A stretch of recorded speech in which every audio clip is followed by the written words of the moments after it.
Hey friends, you're watching BrainStorm Acres. I'm Henry. My wife Irene and I live off-grid on 43 acres in the high desert of northern Arizona. Our homestead is about 1 mile above sea level, so we're about the same elevation as Denver, Colorado. We have 4 seasons. Right now we have a little bit of snow on the ground. We'll have more snow later on. In the summer we get hot, and in between we have monsoon rains. This car has a problem. The problem is I can't turn on the fan for the heating and air conditioning.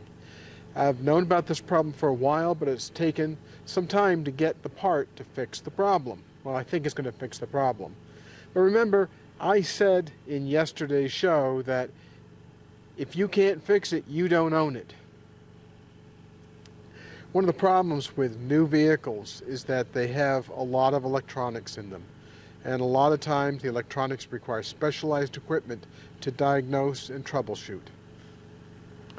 In this case, I have some good ideas about what's causing the problem. So I'm going to get started taking this car apart so I can get at the specific piece that needs to be replaced.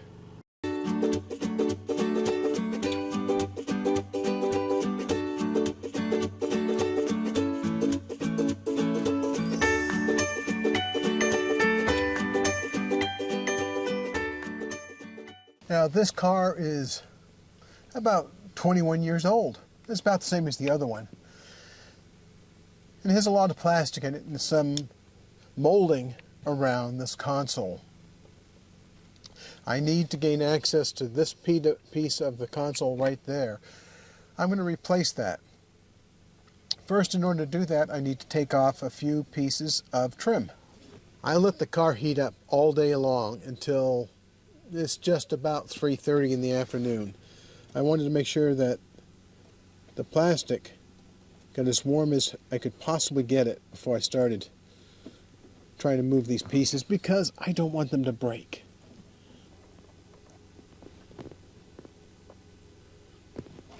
Well, that's not the original screw for sure.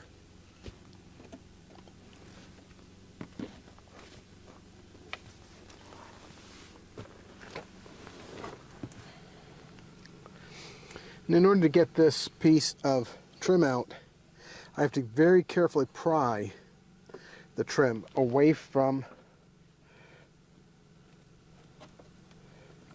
the console.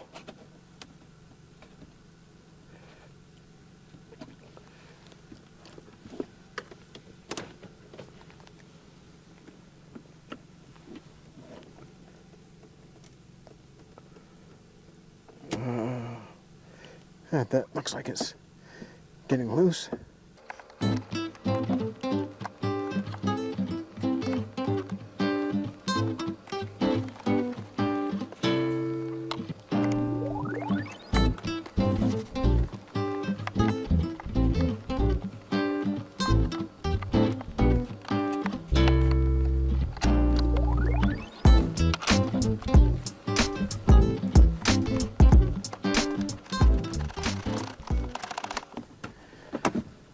There's the last piece of trim.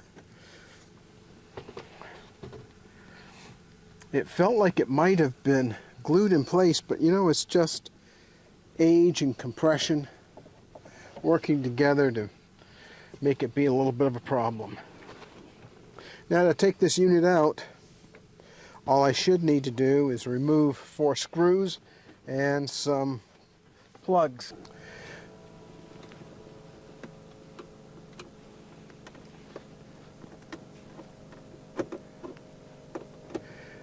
You may hear some beeping and buzzing and whirring because I put the transmission in low, so I have room to remove this control unit.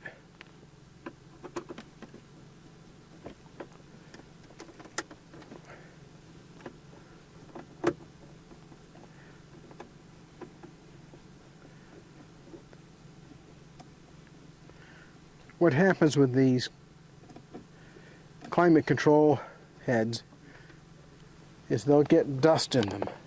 And we live in a dusty area. We live in the desert.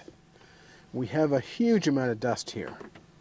You know, we can dust in the house in the morning, and you have some amount of dust before the end of the day. And if you let it go for a few days, you have quite a coating. I already have quite a coating here. It's been sitting here about 9 days though.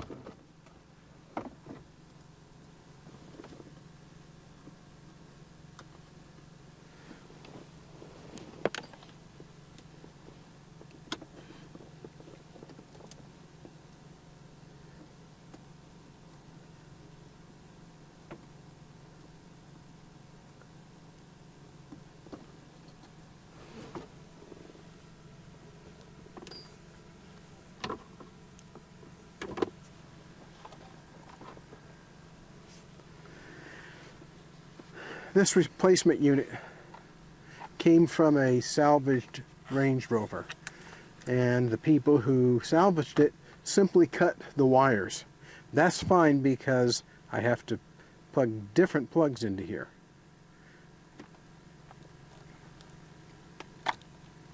There's one.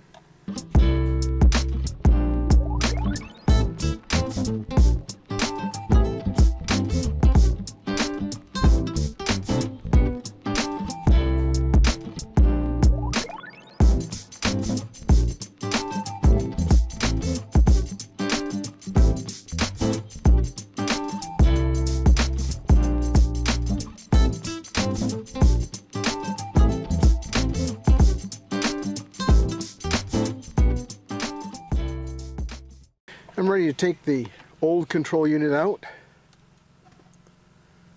and turn off the car first.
Now I may need to take this center console apart. I'm not supposed to, but I may need to. So I'm going to go check my service manual and see what they say.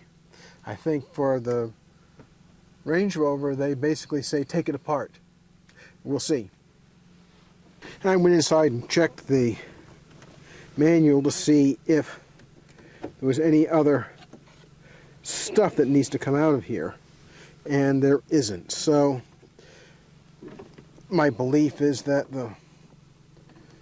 this control head is just stuck because it's been in there a long while. So I'll see if I can wiggle it out of there.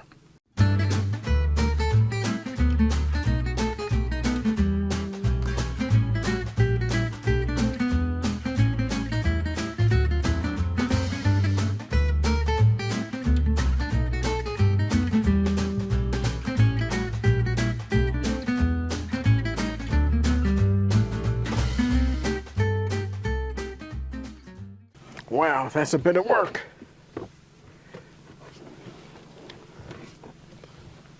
Again, because this is an older car, I want to be slow and careful when I'm doing this kind of work.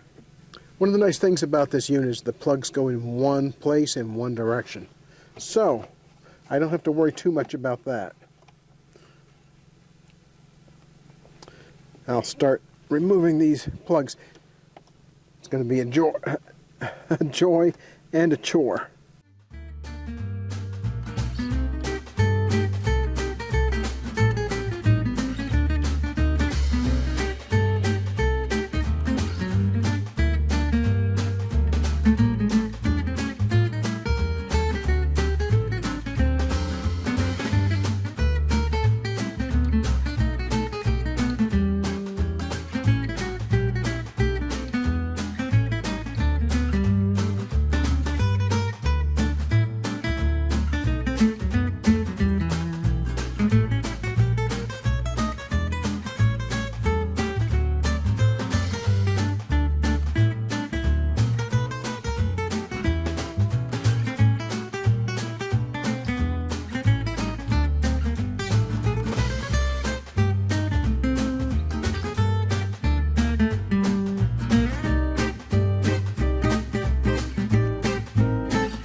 Now, I've replaced one of these units in the past.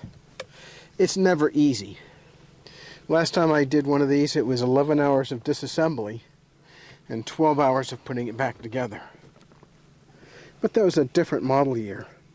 This one's a little nicer, except that these plugs just don't want to let loose.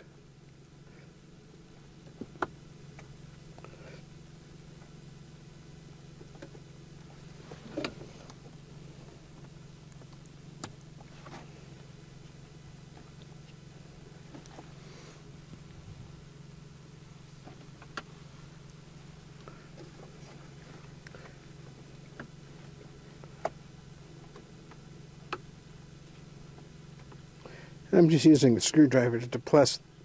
I'm just using that screwdriver to depress the retainer. So I might be able to get this plug out. And boy, it just doesn't want to come out.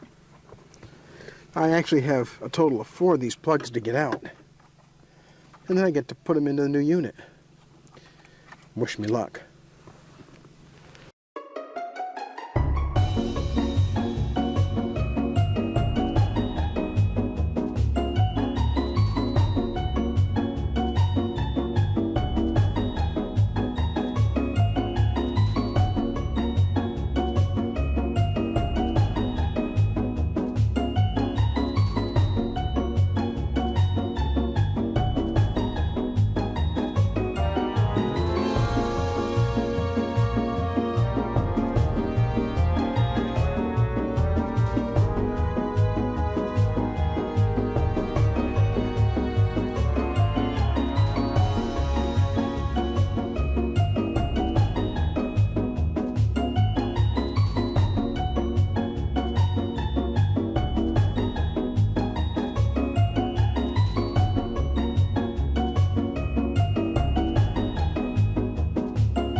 Wow. That's finally done. Now I get to do it all in reverse.